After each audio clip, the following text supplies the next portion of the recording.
history background provided by a doctor who calls you his uncle or something like that.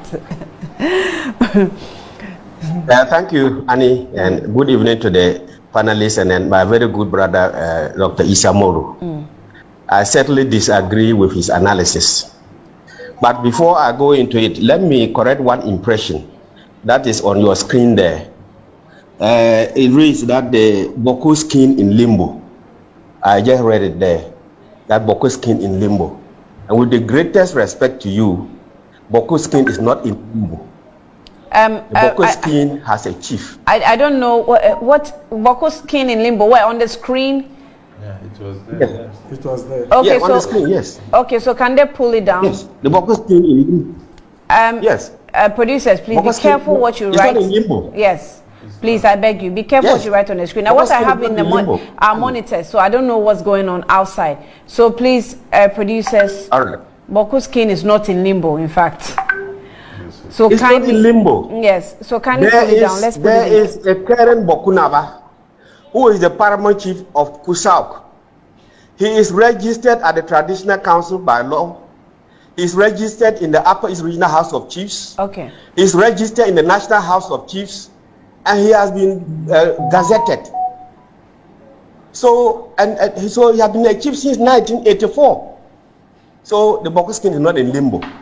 That's the first correction. Apologies for that. I'm not sure. I don't know what's going on the outside screen. All I have is the monitors. So sorry for that. Thank you. Very well. Very well. Right. Very well. Yeah. But your viewers would have seen it there. And I want to make a correction that there is a Karen Bokunaba by law. And anyone who challenges him is challenging the law and not the Bokunaba. Let me commend your two panelists.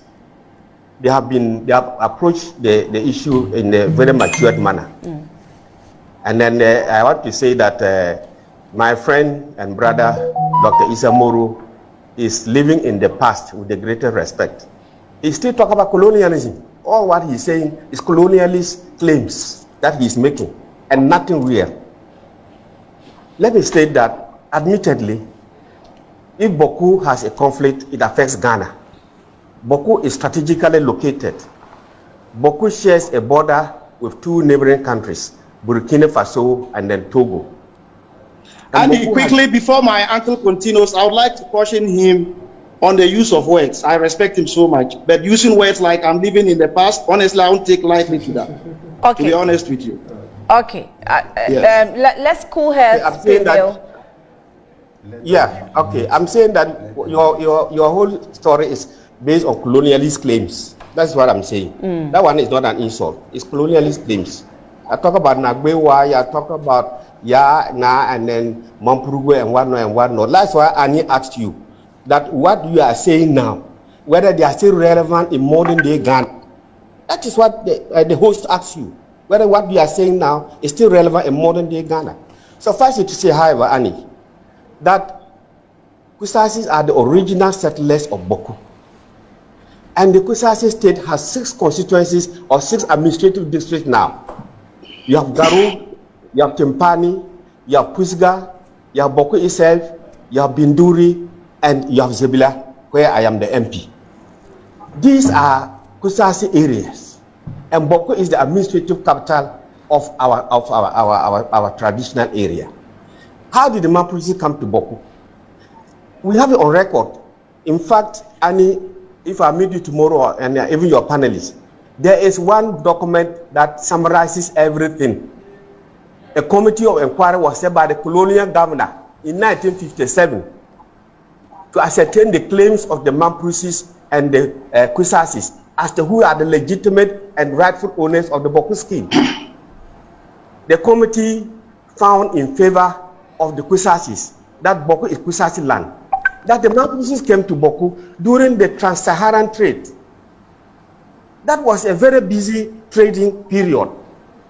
From the south, they will bring gunpowder, then drinks, cloth, etc., and come to Dambaga. They will come and settle there. The traders will come there and settle. Then Nairi will get people to escort them through Boko, and then from Boko they will go to Wagadugu and then Tinkurugu. Honorable, can you look into your camera on the laptop? Thank you. Yeah, great. That direction. Thank you very much. Yes. On return, they will bring slaves and then the horses, etc., from through Boku to Gambaga and then to the south. The history has it that the Kusasis used to waylay these traders in Boku. The Kusas.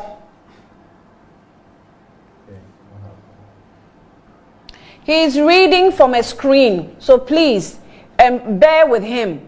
All of them have documents they are dealing with, so please, producers, please do not make this work any more difficult. So kindly reconnect him, and then let's continue. I know that you're having difficulties, but please bear with him. It's Zoom. Once the image is there, it's okay. Viewers can appreciate from that angle. Honorable Avoka was making a point, but he's off. We'll get him back. Okay, I'm told he's back. Honorable member, sorry. Yeah, thank you. Sorry about that. So let's go ahead. Yeah. Yes. So I was making the point that the Mampuris came to Boku when the Nairi asked them to come and protect the trade route, because the Kusas used to lay them in Boku and seize their wares, either coming from the south or coming from the north. And that is why the Mampuris came to Boku, just to protect the trade route. And they were not chiefs over Kusasis. The Kusasis had their own way of ruling themselves by Tindanas and then also by landlords, clan heads. That's why they didn't have kings or chiefs.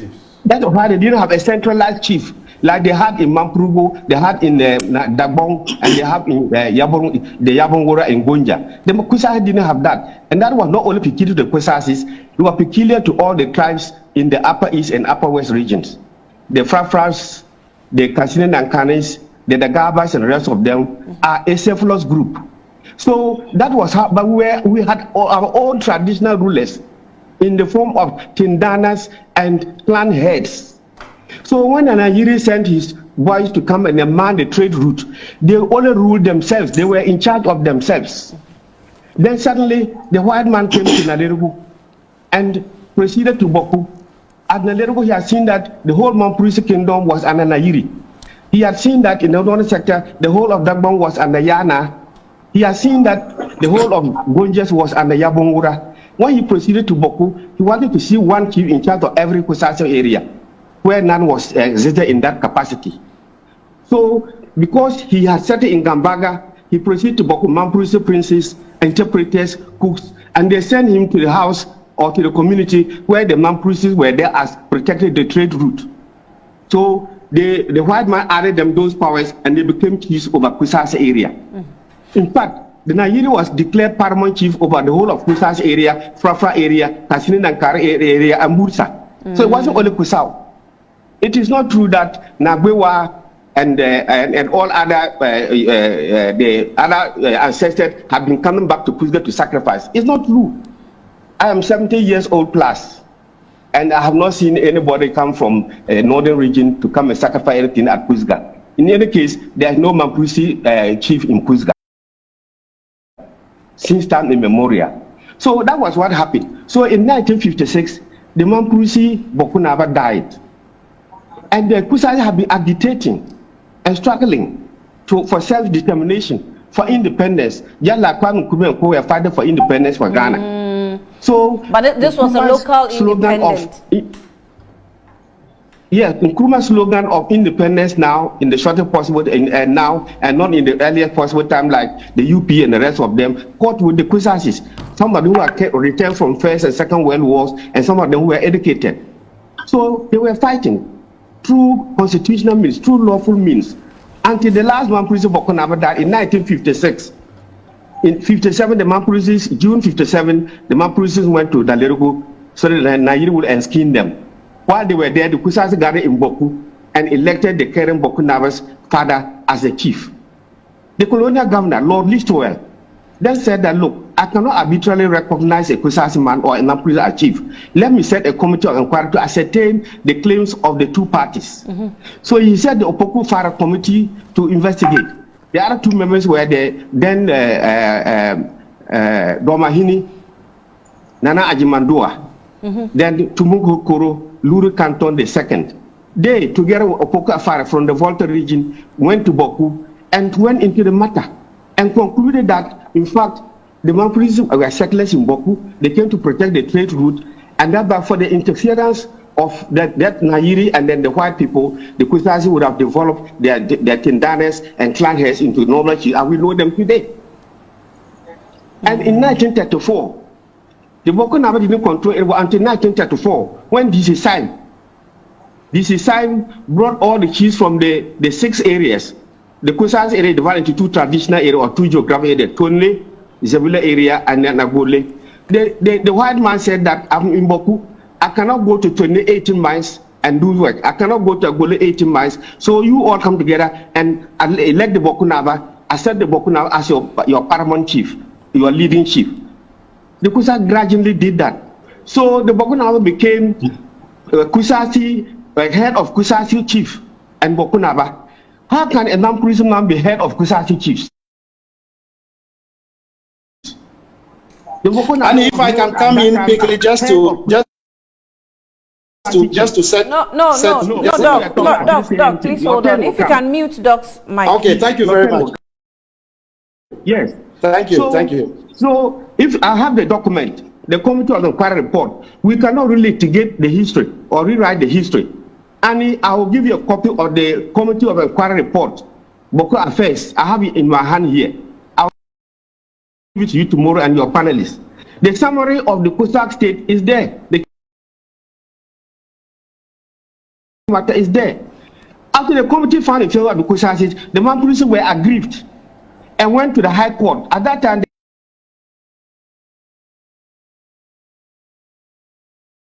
called Divisional Court, and they went there for certiorari, quashed the committee decision and the Governor General's white paper. The technical aspect they let me explain to your panel and yourself is that the committee report said that Abu Razon had been elected chief of Kusasi area, and then in the white paper, the colonial government said he had been elected Boku Naba and chief of Kusasi area. So when they went to the High Court, that time called the Divisional Court, they accepted that and quashed the committee's of inquiry decision and that of the white paper. Then the committee member and the Kusasis went to the Court of Appeal. In 1958, we have the judgment. It is also reported in the constitutional books of Ghana. The Court of Appeal, presided over by the Chief Justice, Akukosa, Granville Sharp, and one other, said that, look, from the evidence, it's not contested that the Kusasi are the descendants of the Boku skin. And the Abugarawa Azoka descendants are the rulers of the Boku skin. And therefore, in 1932, all the Kusasi met and made the Boku Naba head of Kusasi area and also Boku Naba. And at the time, Boku Naba and head of Kusasi area were mutually inclusive and not exclusive, as was held by the High Court. And therefore, the Court of Appeal affirmed the Committee of Inquiry decision that the Kusasi are the original owners of Boku and therefore they are supposed to be chiefs. Court of Appeal, that was the highest court of the land at the time. The Mampurisi never want to refer to that court, but it is a Court of Appeal decision. It is reported. Was that decision? This was the status quo. Wait, what was that? This was the status quo until 66. Was that decision at the appeal court? And then destood the Kusasi chiefs arbitrarily. Oh. That is the problem. But PNDC came in 1983 and then passed PNDC law 75, saying that if the Kusasi were installed through due process, through Committee of Inquiry, through High Court, through Court of Appeal, how can you come and pass a decree yet installed without any reason? And therefore, PNDC law 75 restored the Kusasi chiefs to the status of the 1958 Court of Appeal decision. Okay. This is what happened. Okay, Honorable. Then finally, in 2003, Honey, just me laugh. And if I can come in, I will lose track of the arguments being repeated. No, please hold on. I'm just telling you the chronology. And in 2003, the Mampurisi went to the Supreme Court, actually claiming inter alia that Boku is for Mampurisis. No Kusasi man can be chief of Boku and what not. When they called the case, the Mampurisi said that their lawyer, I was there that day, the Mampurisi lawyer had filed a notice to continue their action wholly.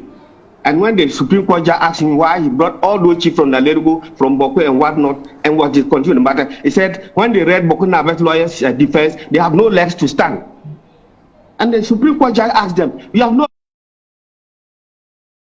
lawyers to stand today. You have no legs to stand today, and you think you have legs to stand tomorrow. Don't you think there must be an end to litigation? Haven't you seen the attachments and the ruled that yes, you are at liberty to withdraw your petition, your case, but you have no right to come and appeal in this law or under the Constitution of 1992 to challenge the Keren Bokunaba about Boku scheme. That is the status quo. What is happening in Bokuna is criminality. There's no chieftain matter. Annie, if All I right, may quickly so, just touch on the 1950. The 19, it's very important. Annie. I'm sorry, hold on. Please. I'm sorry. Because I'm sorry, Doc. Hold on. Okay. I still have the youth president of Kusasi. No, don't let him. However, because I have lawyer, advocate, I want to balance it well. So kindly pardon me if I'm not able to speak to you, Haruna. But I actually wanted to speak to him on the basis of the youth. Yes, no. But because I don't have your other youth group on the Mampusi side, let me just leave it at this level. So kindly pardon me, Abugri. Pardon me. I think lawyer Cletus will do all the work for you. In the meantime, yes, we'll